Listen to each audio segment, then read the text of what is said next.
প্রধান অতিথি সহ যারা নেতৃবৃন্দ, আমরা সকলে অবগত আছি যে বাংলাদেশ একটি মুসলিম কান্ট্রি দেশ, মুসলিম দেশ। আপনারা জানেন বিগত স্বাধীন হওয়ার পরে এই দেশে পালাক্রমে ক্ষমতায় কোনো সময় আওয়ামী লীগ এসেছেন, কোনো সময় বিএনপি, কোনো সময় জাতীয় পার্টি, এইভাবে ক্ষমতার রদবদল হয়েছে, কিন্তু মানুষের আদর্শের কোনো পরিবর্তন হয় নাই।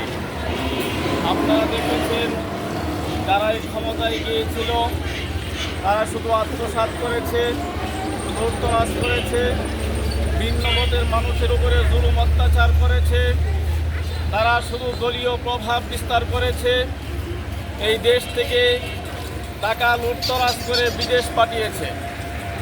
তাদের কাছে দেশের মানুষের কোনো নিরাপত্তা ছিল না, তাদের দ্বারা দেশের কোনো উন্নতি সফলতা আসেনি।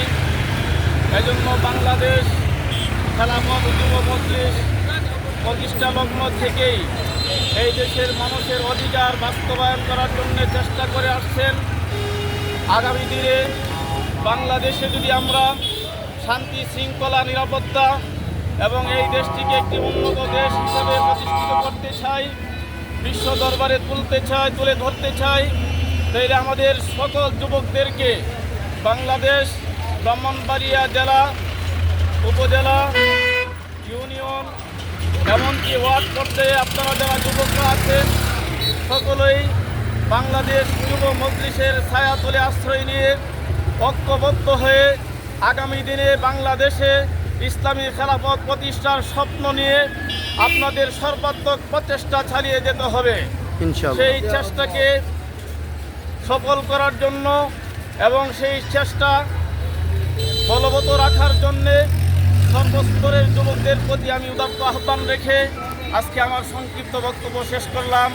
বাংলাদেশ জিন্দাবাদ, বাংলাদেশ খেলাফত যুব মজলিস জিন্দাবাদ, আল্লামা মামুনুল হক জিন্দাবাদ, আল্লামা মুহসিনুল হাসান জিন্দাবাদ।